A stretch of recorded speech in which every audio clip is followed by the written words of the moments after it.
เฮ็ดได้อยู่พุ่นมีกระนองในสักเดือนไม่ได้ให้คนจับเลยนอกจากเอามาตาอย่างซอยกันเจ้าซักเลยให้น้องบอยเป็นคนมอนมือ2 มือแล้วติ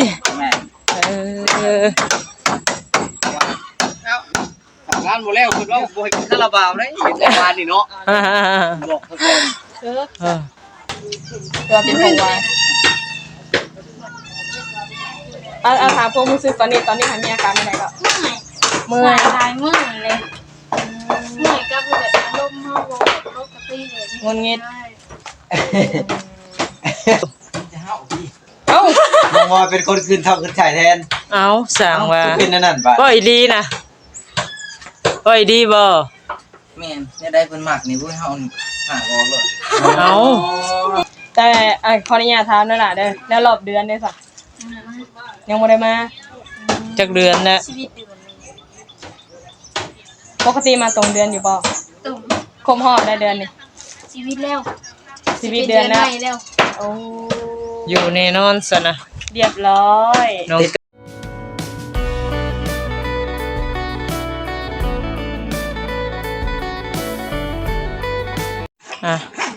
เปิดภาพมาอยู่กันหรือว่าบ้านทางน้องแต่คือเก่าเด้อพี่น้องเนาะ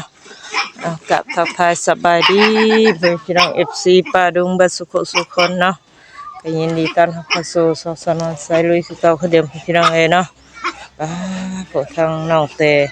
กำลังสูบน้ำให้พี่น้องเอ้ยมาบัดนี้ต้นทั่วต้นหมักแตงเพิ่นปลูกมื้อนั้นเกิดเรียบร้อยไวแฮเนาะน้องแต่เนาะปลูกมื้อนั้นเกิดเบ่เลยตัวสบายดีทั้งน้องแต่เด้อสักเสือสักแพบรรยากาศสีครึ้มระวังฝนตกเด้อมีเครื่องนุ่งเลยมาใน2 ทิศแล้วยังบ่ได้สักเครื่องคือพี่สิออกแห้งคักบ่ได้เว้าเนาะน้ำเนาะนี่ใส่อยู่หย่มไปเรื่อยๆใส่งานมันก็โอเคแล้วบัดนี้ขึ้นเอาน้ำยามาเลยเด้ออยู่ในห้องนี้แล้วใส่น้ำยาเรียบร้อยโอ้ฝนสิมาแล้วพี่น้องเอ้ยเนาะสีครึ้มๆเลยเพื่อสิแห้งเนาะน้องเตมีเสียงแหลกไปแห้งยากแล้วบัดมันบดได้เด้ขึ้นเซ่มาอีกเศร้าบอกให้เมียสักไปเถื่อเมียกันเอามาเซ่ไปอยู่เจ้าอันนั้นอยู่สามารถเฮ็ดได้อยู่พุ่นมีกระนองในสักเดือนไม่ได้ให้คนจับเลยนอกจากเอามาตาอย่างซอยกันเจ้าซักเลยให้น้องบอยเป็นคนตะน้ำกันแห้งอยู่ดอกมันเสือบางอยู่เสือมันมานาปานใดสุดกีฬาได้จุดนอนใส่มักเสือกีฬาเนาะไปรุ่นซุมื้อนี้มักเสือกีฬามันใส่แล้วมันเบาเลยมันก็เย็นมันมาฮ้อนกี้น้องเสือบุ้งเนี่ยนายโยงง่ายแล้วเจ้าเอ้ยบ้านผูกไปผูกอันอยู่ในผูกย้ายไปย้ายมาบ่คุณได้เมนบอกไปตากก็พูดลงเปียกเข้าผู้ใดเมื่อนี่วางอ้ายนั่งเด้ดึงไปพุ่นก็ได้อยู่ผูกหันเว้าแล้วกลับมาได้น้องบอยเอ้ยบ่ถึงเมื่อเสือกเจ้านะเสี่ยวบ่ถึงพูดว่างนั่นว่างนี่ชุ่มไอ้นั่งช่วยนั่งดิน้องบอยจูงยังนี่นะทางอื่นบ่กูรังเห็ดสาวเสือคนก็มาได้พี่น้องเอ้ยขยิบแล้วบ้านนี่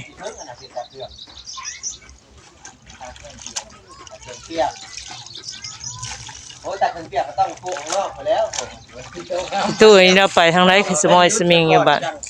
ตู้2 ตู้ อเอฟซีหลายๆคนก็คอมเมนต์ โอ้เราก็รู้อยู่เลยเนาะปลูกผักปลูกหยัง ไปตามเทิงเด้อเพิ่นว่านะ เอ เดี๋ยว อ ซื้อเสื้อตัวเองก่อน ไม่ในเงินแม่นางนี่คนละหลายนี่ตัดเอาโลดลำ1 2ลำแล้วบ่ว่านี่ดอก เพิ่นยังบ่อยู่มื้อนี้ เราไปใช้ไอ้นางมานี่ เอามา เพิ่นออกนอก อืม นี่วะ ก็จะกลายมาบ่เห็นเรา นี่นะเฮ้ยเอามาให้ลุงที่นี่ไปเฮ็ดเพียนเทิง มันสิบ่งามได้เวลาถ่ายคลิปมันเฮ็ดหลงมันเหี่ยวหลงตุ่มติ่มแถวนี้ อืม มันต้องเฮ็ดรอบๆไปพุ่นเกือบเพราะว่าพวกไอ้อ้ายเขามาเขามือเด้ขับมาแน่นะโอ้ถ่ายคลิปไปเลยเฮ็ดไปส่งนี้อยู่ ยากเด้แล้วว่าน้องเตไปหาผูกเสยเด้แล้วว่ะ กว้าง เออ ก็คือได้ดีผมกว้าง อยากเฮ็ด แม่นเลยจะก็ไปกลมันกลหยังอยู่บ่น้ำผัวอยู่พุ่นกะอืม ไปอยู่ พันหัวมันเนาะคือว่าแล้วมือตีนเฮาแข็งแฮงอยู่ มือเฮานะเป็นขาว่าแล้วก็ไปได้มาแล้วพี่น้องเอ้ยฝนตกแล้วบาดนี้เบิ่งย้อนไปเบิ่งทางสร้างพุ่นก่อนมาอีกทางเฮือนตู้แก้วเนาะกำลังเป็นปุกปักอยู่พี่น้องเอ้ยเนาะฝนก็มาแล้วเนาะฝนมาแล้วโอ้ไปเสยเด้มตู้นี่ เอ้ยสบายดี โดยสบายดี มาหาเอาอันนี้ก็ได้ก่อนกลับมาสับต่อ โอ้ไปหาพื้นโดยเอาเนาะมาเบิ่งทางสร้างเพทางพอสร้างขึ้นเทิงหลังคาเลยบาดนี้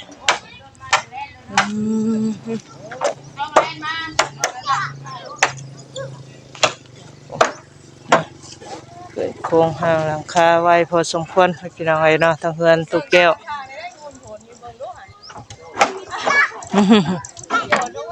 ฟ้าฝนก็มืดมาแล้วเนาะ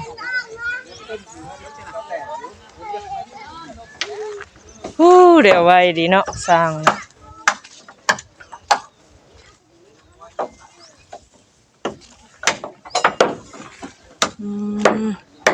ปูแม่แพะนะ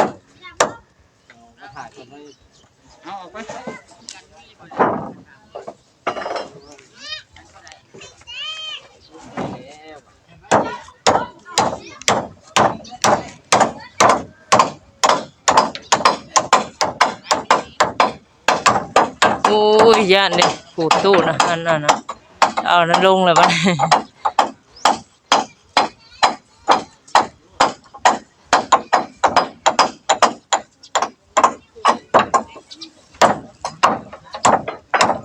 ยังบ่พักผ่อนกินข้าวเนาะสร้างกันเลย ง่ายได้จ้างบ่ทันเอาแนวกินมาสู้กินเว้าอีหลีก็ได้ ก่อนกินข้าวอยู่ ตอนนี้หิวแล้วเนาะ ยังบ่ทันได้ว่ากับไปกินแล้วผักกระดกมันก็ได้ซื้อน้ำกินมา นั่งรอแล้วเนาะ ได้จ้างมาพุ่นแล้วพุ่น โอ้ กินเพื่อตอนใดก็ได้ เพิ่นกำลังไปหาซื้อติ พุ่นไปหากินมาสู้กินเฮ็ด โอ้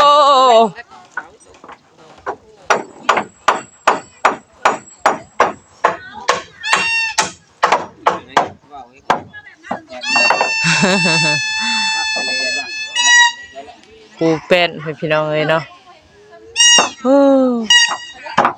สามสร้างเนาะปิดทางเฮือนตู้แก้ว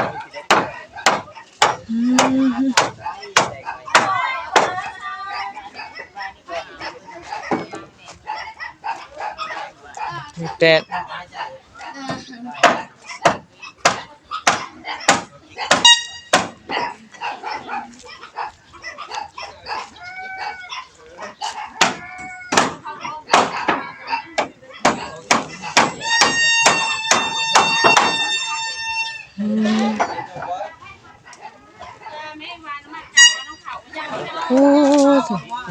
ได้เป็นกันนางามสำหรับพี่น้องเอ้ยเนาะ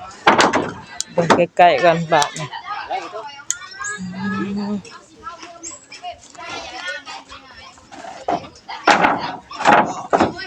เอาตัวนี้หน่อย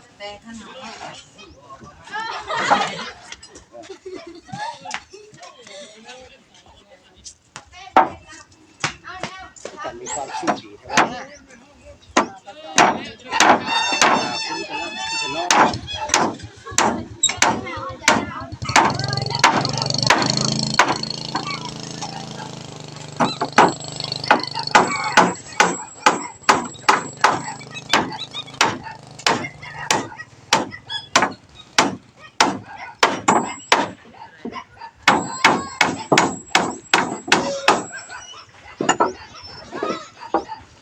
เพื่อนไม้เนาะเลี้ยงพอแล้วแหละพี่น้องเลยว่าราคาไม้นี่บ่แม่นราคาถูกๆเนาะราคาแพง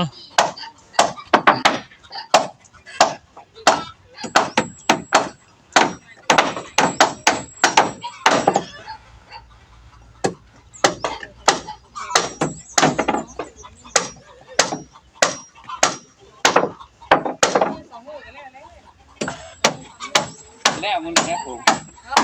แล้วมันหวานสิ บอนมือสองมือแล้วติ แม่ เออ แล้วทำงานหมดแล้วคุณว่าบ่ให้กินคาราบาวได้เห็นประมาณนี้เนาะบอกเขาก่อน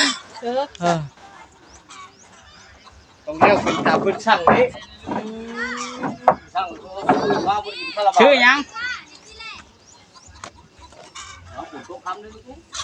ดังมันยกไปรีอยู่ทุกคนรู้เด้3 เมตรบ่นี่เป็น 4 เมตร โอ้4บ่ล่ะ เดือนมันหาย อืมเพลงที่เทศไอ้เนาะช่วงนี้เป็นไม่ยาง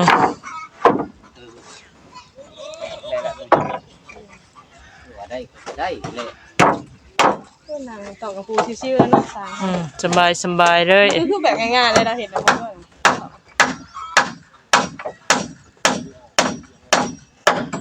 ข้างในเลยฮะปูมีข้างในเลยเนาะ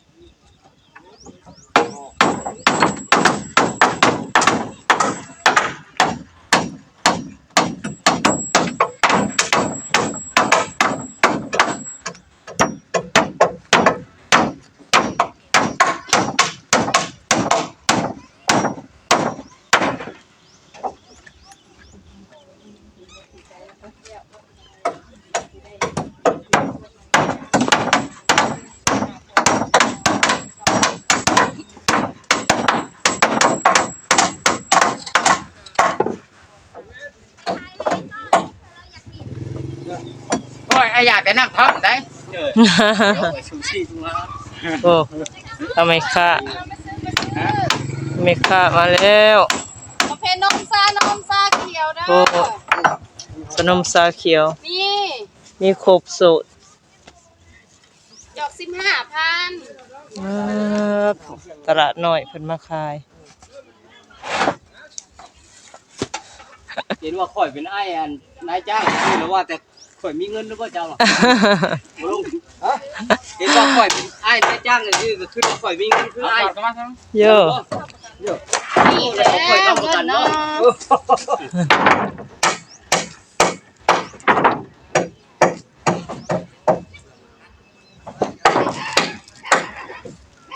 เป็นงานแล้วก็ได้เงินแล้ว เนาะสามกำลังเฮ็ดเวียกเฮ็ดงานพี่น้องเอ้ยเนาะย่านนะทัศนะก็ได้วันนี้ก็มากับ2คนกับทางสมุกเพิ่นเนาะฝนฟ้าอากาศก็ใกล้สิมาแล้วพี่น้องเอ้ยเพื่อนต้นแก้วเนาะกำลังปลูกพืชบรมนะก็คือสิแล้วเนาะโอ้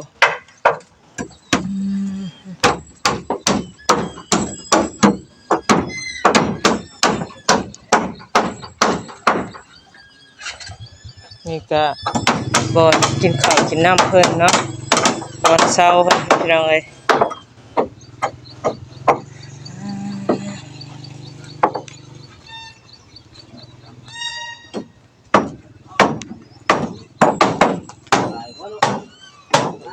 เพื่อนตุกแก้วเนาะนี่เนาะนี่ก็ตุกเก่าเราพี่น้องเอ้ยเนาะบ่อนให้อยู่ให้กินเราก็อยู่นี่ดีมกดีใจนำทางตุกแก้วเนาะที่ว่าเราก็ได้เฮือนได้ศาลเนาะเป็นของตัวเองแล้วพี่น้องเอ้ยเนาะทางผู้รับผู้ใหญ่เนาะสร้างให้หรือว่าเฮ็ดให้นะพี่น้องเอ้ยโดย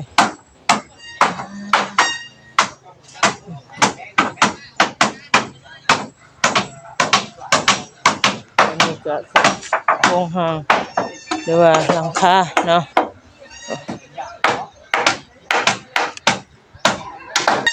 เนาะเป็นตาสะออนแต่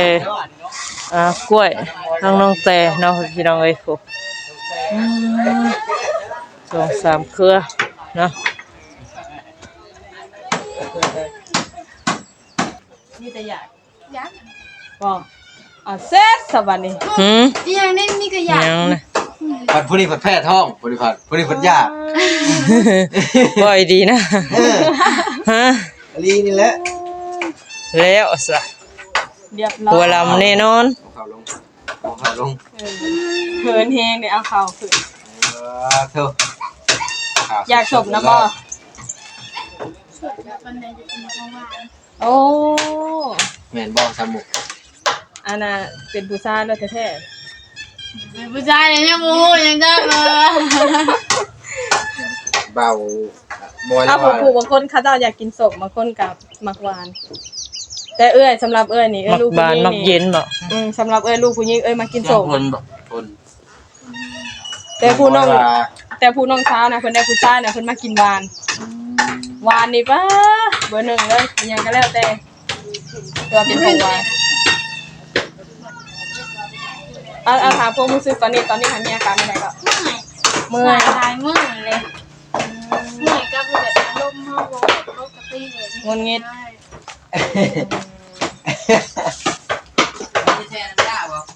เสร็จแล้ว บ่ได้มีอาการตุ่นท้องตุ่นไส้บ่ ปาตุ เอ้า น้องบอยเป็นคนคืนทองคืนชายแทน เอาสั่งว่า เป็นนั่นบ่ บ่อยดีนะบ่อยดีบ่ แม่นเนี่ยได้เพิ่นมักนี่ผู้เฮานี่หาบ่เลย เอาสั่งว่า แต่ แต่ ทองแทนก็เป็นบ้าน ฮ่า ลึกพลัมแท้นี่ มันก็เป็นไปแล้วมึง มีบ่ผู้ชายอันแค่ทองแทนกัน ก็มีเห็นแต่น้ำนครเขาลินหนังได้ข่อยเนาะเพิ่นก็หาก็เห็นน้องบอยเว้าได้แล้ว ตัวจริงก็มีคือกันแต่ว่ามันก็เป็นส่วนน้อย อืมสั่งว่าผัวเมีย ผัวพ่อเมียเพียงอะดิ อืมแต่ขออนุญาตถามนั่นล่ะเด้อแล้วรอบเดือนได้ซะยังบ่ได้มา จักเดือนแล้ว ชีวิตเดือน ปกติมาตรงเดือนอยู่บ่ ตุ่ม คมฮอดได้เดือนนี่ ชีวิตแล้ว ชีวิตเดือนแล้ว แล้ว โอ้ อยู่แน่นอนซะนะ เรียบร้อย น้องเตอยู่ลูกแล้วอันนี้ ติดแน่นอน คือพาท้องใหญ่แล้วบัดนี้ น้องบอยสิได้เป็นพ่อคนแล้วบาดนี้ อืมบ่ยังใหม่ๆสิถ้าว่ายังบ่พร้อมก็เนาะต้องมีนั่นแหละรีบนั่นแหละเนาะรีบแก้ไข ถ้าสมมุติว่าอยู่มาดีน้องเฟซได้ไดซะเอาบ่น้องบอยได้ซะ เพิ่นพร้อมเพรียงกันน่ะนะนี่เนาะ เว้ากันมาเลยเรียบร้อยนะ ว่าแล้วเฮ้ยมาขึ้นบ้านใหม่ก็สิงัดทั้งงานสิว่านี่พอดีได้อันของขวัญชิ้นใหญ่เลยของบ้านใหม่เลยเห็นดิบางทีมาพร้อมกันก็มีได้เนาะ แห้งขนาดได้นี่ เสียงยังมา ประมาณนี้เนาะสิได้กลับปะแล้วล่ะบัดนี้ กลับรถแล้ว สิกลับได้พายุมาสิกลับ กับลุยได้น้ำฝนนี่แหละมันเย็นสบายอย่ามันมาแฮงนักกว่านี้เด้เนาะน้องแต่ แพ้ท้องเอาไปกินแบบลุมบ่วยเลยโอ้ ทำมากินกล้วยแต่ก็กล้วยไม่กิน บ่ได้กินก็บ่ได้ กล้วยกล้วย แต่ มั น้ น องบ สุ อย ก กิน อยู่ แทน เนาะ บัดนี้ เย็นไม่แห้งเลย ลบบ่ ทั้งลมทั้งฝนมาแล้วมีพี่น้องเอ้ยเนาะ แจ้งข่าวดีมาบอกสภาพคนแห้งเลยนี่ ชุ่มฉ่ำอันนี้เนาะ เจ้าต้องใส่ถือน้องชายฝน เอาแล้วเนาะอยู่ก็ได้ยินข่าวว่าน้องแต่มีท้องบาด คอยบ่ได้ฮู้จักได้พวกคน2คนมากัน ก็กันเอง เจ้า บ่ กันเองครับ ซุบ คน ซิ นี้ บ นี่ บ่ซุบซิบบ่ ทุกที่ผัดเขาอยู่ข้างล่างนี่ บ่ให้นั่นได้ผู้น่ะ จับหมด10เมียเนาะพูดธรรมดา เพิ่นจับเลยได้ขอเห็นผู้สิเมียเลยเด้อ ผู้ลางคนหยิบมาเลยน่ะนี่จับอดีอันนี้ ว่านะผู้เป็นคนทำประจับเพราะ ไปก็บ่ได้จับได้เวลาที่คอยสู้ ของแท้บ่จับเนาะ บ่น้อยก็ชื่อ แม่ของแท้จับ โอ้ ที่ยับไปว่าแม่ยังเทออก เอาเพื่อนพี่น้องนะว่าอย่าว่าผมเนาะจังใดเหมาะสมกับขอโทษขออภัยพี่น้องเอ้ย เรื่องการ คนผ่าอากาศมาแล้วพี่น้องเอ้ยเนาะอาจังใดก็สิได้ขอจบคลิปเพียงเท่านี้ก่อนพี่น้องเอ้ยเนาะเอาไปแล้วทางสนวนก็เลยคนผ่าอากาศมาแล้วพี่น้องเอ้ยเนาะ เป็นตาย่านตานั่นดีรอนี่อู้ยมาแล้วทั้งลมทั้งฝนบาดนี่เอาไปแล้วพี่น้องเอ้ยเนาะขอกล่าวมาสบายดี